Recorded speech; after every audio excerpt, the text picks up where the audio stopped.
Durga jewellers లో gratitude sale flat 50% of on value added offer అన్ని branches కి వర్తిస్తుంది. చూసారు కదా, అంత భారీ సంఖ్యలో కాంట్రాక్టర్స్ ఒక డిప్యూటీ సీఎం ఛాంబర్ దగ్గరకు వచ్చి ఆందోళన చేయడం అనేది చిన్న విషయం కాదు సార్. మీరేమంటారు దీని మీద? చిన్న విషయం అని ఎవరంటారు? ఇది ప్రభుత్వ వైఫల్యం. రెండవది, బిల్లులు పే చేయడం ప్రభుత్వంలో ఎప్పుడైనా కొనసాగుతుండేది. కొంత ఆలస్యం కావచ్చు, కొంత త్వరితగతిన. కానీ ప్రభుత్వ అసమర్థత వల్ల ఇష్టారాజ్యంగా నచ్చిన వాళ్లకు, కావలసిన వాళ్లకు పెద్ద ఎత్తున వేల కోట్ల రూపాయలు ఇచ్చినా మధ్య తరహా వాళ్లకు, చిన్న తరహా వాళ్లకు డబ్బు మాకు రాలేదనే ఆవేదన ఒక ఎత్తు అయితే, అందుకు ప్రయారిటీగా ఇవ్వాలి అంటే దురదృష్టం. నిన్న ఏదో కావాలని అంటున్నారు అని అంతటా వచ్చింది. అంటే దాని అర్థం ఏంటి? ఆర్థిక వ్యవస్థను లేకుంటే పరిపాలనా కార్యక్రమాలను అందరి కోసం వాడుకునే తీరుగా లేదు అనేది చాలా స్పష్టం. ఆవేశంతో నష్టపోయిన వాళ్ళతో, బాధతో వచ్చేవాళ్ళు చేసే కార్యక్రమాలు. కానీ అదే మీ దగ్గరి వాళ్ళు, మీకు కావాల్సిన వాళ్ళు, ఇంకా పెద్ద మొత్తాలు తీసుకోవాల్సి వచ్చినప్పుడు తీసుకున్న వాళ్ళు, వాళ్ళందరికీ ఎన్నికల ప్రభుత్వం రాగానే రైతు బంధును పక్కన పెట్టి, రైతు బంధు ఎన్నికల ఇది కోడ్ వచ్చిందని ఇవ్వకుండా 7,500 కోట్లను మీరు ఎవరికి ఇచ్చారో ఒక వైట్ పేపర్ ఇస్తారా?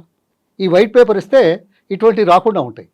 ఎందుకంటే మీరు అందరినీ సమదృష్టితో, సీనియారిటీ ప్రకారం డబ్బులు వస్తాయనే నమ్మకాన్ని కలిగించే విధంగా చేస్తే ఇటువంటివి రావు. 15 నెలలు అయిపోయింది. అంతకుముందు 6 నెలలు, 8 నెలలు డ్యూ ఉండొచ్చు. ఏ ప్రభుత్వంలోనైనా ఎప్పుడైనా పని చేయగానే రాదు కదా, కొంత టైం పడుతుంది.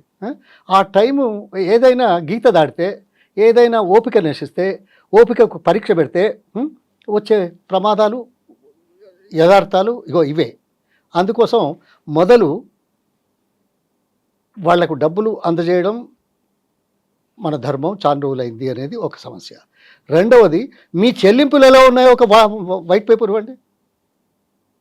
ఎవరి బిల్లులు ఎప్పుడు ఇచ్చారో, ఎందుకు ఇచ్చారో, మిగతాయి ఆ పరిగణలోకి ఎందుకు తీసుకోలేదో చూసి అర్థం చేసుకునే అవకాశం ఉంటుంది.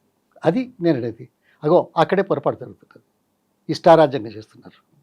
ఇష్టారాజ్యంగా చేస్తే ఇలాగే ఉంటుంది. మిగతా వాళ్ళు కష్టమో, నష్టమో, ఆవేదనతోటో, అవసరానికో 20% ఇస్తే కానీ రావట్లేదని 20% ఇచ్చి తీసుకుని, దొంగచాటున ఇచ్చి తీసుకునే వాళ్ళకు కూడా ఇస్తారు మీరు. నాకు తెలుసు అది. అంటే ఒక పద్ధతి ప్రకారంగా, ఒక పరిపాలన లోపల భేదభావాలు లేకుండా, వ్యత్యాసాలు లేకుండా అందరినీ సమదృష్టితో చేసి సమస్యలు వచ్చినప్పుడు మనం వాళ్ళని కాన్ఫిడెన్స్లు తీసుకోవాల్సి వస్తుంది. అయ్యా సరే, ఇప్పుడు సమస్యలు ఎందుకు వస్తున్నాయి? ఆదాయం తగ్గుతున్నది, రిజిస్ట్రేషన్లు తగ్గుతున్నాయి, మళ్ళీ మీది నుంచేమో కథలు చెప్తారు. మరి ఇవన్నీ ఉన్నవాళ్ళు మా ఆర్థిక పరిస్థితుల గురించి ఇప్పుడు కళ్ళు తెరిచారా? ఏదో మాట్లాడుతున్నారు.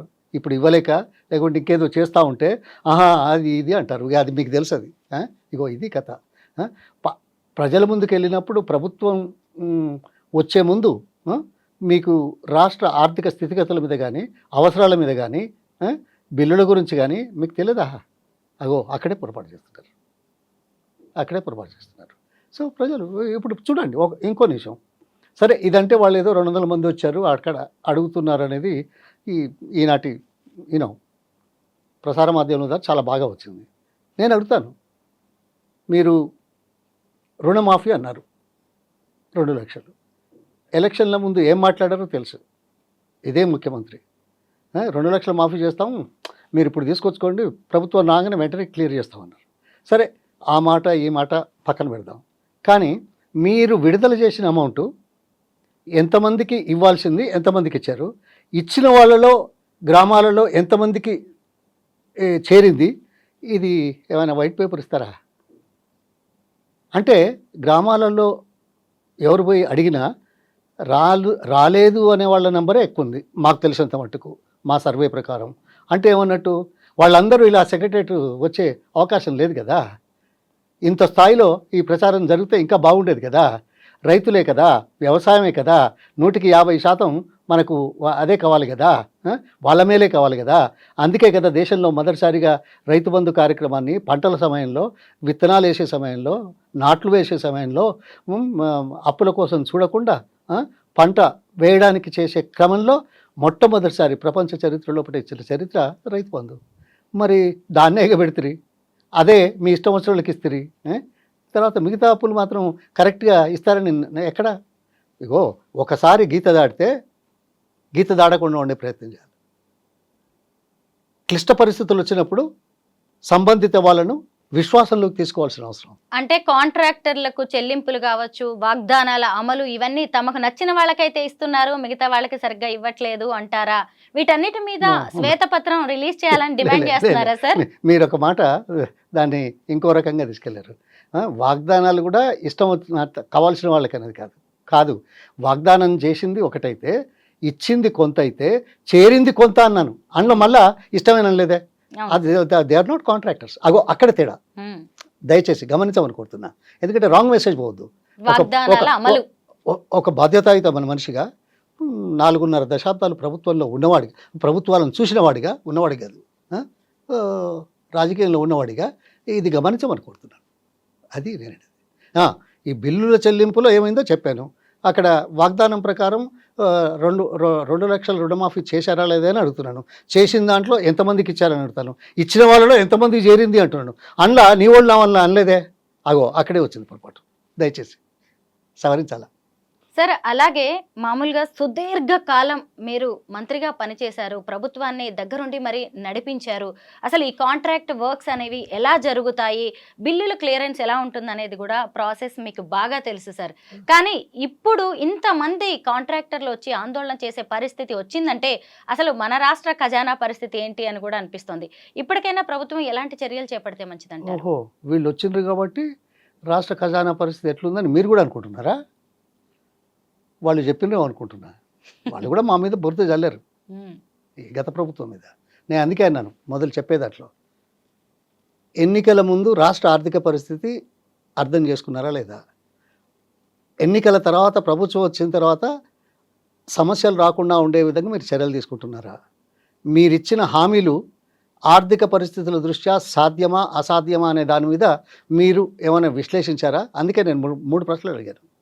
ఒకటి, గత ప్రభుత్వంలో తీసుకున్న సంక్షేమ కార్యక్రమాలు అన్నీ కొనసాగిస్తామనే మాట చెప్పగలుగుతారా? నంబర్ 1.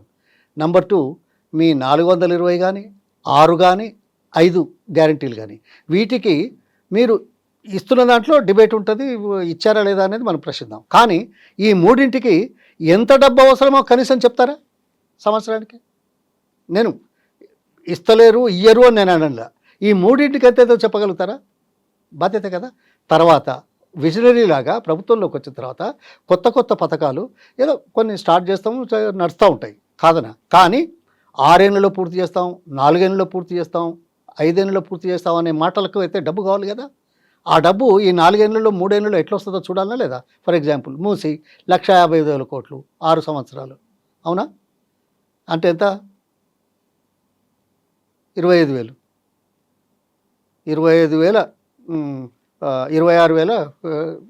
26,750 ఎంత ఉంటుంది? 25,000 అనుకో. తర్వాత 24 లక్షల ఇల్లు 4 ఏళ్ళ 5 లక్షలు చొప్పేసిన 120 లక్షలు. 120 లక్షలు అంటే 4 ఏళ్ళు ఎంత అవుతుంది? 30 లక్షలు. అది 25, ఇది 30, 55 లక్షలు, అవునా? అది కాకుండా మీరు ఏది గ్రీన్ పవర్ 24,000 మెగావాట్స్ ఎంత తెలుసా? అదొక 1,20,000 కోట్లు. అంటే 6 ఏళ్ళలో పూర్తి చేస్తామని చెప్పారు. 6 ఏళ్ళలో ఎప్పుడు మొదలు పెట్టిండ్రు, ఎప్పుడు మొదలు పెడతారు తర్వాత మాట్లాడదాం. కనీసం మీరు అనుకున్నానికి ఇందిరమ్మ ఇల్లు ఎప్పుడు మొదలు పెడతారు నాకు తెలుసు, పక్కన పెడదాం. కానీ ఈ 24,000 మెగావాట్లకు ఎంత అవుతుంది? 1,20,000 కోట్లు. అంటే 6 ఏళ్ళ కంటే మళ్ళీ అది కూడా అంతే కదా, 20,000 కోట్లు. 25,000 కోట్లు, 30 కోట్లు, 20 కోట్లు ఎంత అయిందమ్మా? 75,000 కోట్లు. ఈ 75,000 కోట్లు ఈ 4 ఏళ్లలో, ఈ 5 ఏళ్లలో, ఈ పరిపాలనా కాలంలో చేస్తామని మీరు చెప్పింది నమ్మశక్యమా? ఓకే, ఇది 75,000 కోట్లు. ఈ వీటికి ఎంత అవుతుందో చెప్పట్లేదు. గతంలో ఇచ్చిన సంక్షేమ కార్యక్రమాలకు అదనంగా ఇస్తామని చెప్పారు, కానీ అవి మొత్తం కొనసాగిస్తారా లేదా చెప్తే బాగుంటుంది కదా. డీటెయిల్స్ లేకపోతే బట్టలు ఇప్పినట్టు అవుతుంది. అవునా కదా? అందుకోసం అదే కాకుండా ఇప్పుడు మళ్ళీ 4th సిటీ ఇమీడియట్గా చేస్తూ ఉంటారు. మరో 16,000 ఎకరాలు తీసుకుందాం అంటున్నారు. సరే ఎంత అవుతుందో ఒకసారి లెక్క చూస్తే బాగుంటుంది. 14,000 ఎకరాలు సార్. లేదు, దానికి కూడా కొన్ని వేల అదే కోట్లు 14,000. ఓకే, మీరు అన్నట్టు ఇంకా 2,000 తగ్గించండి.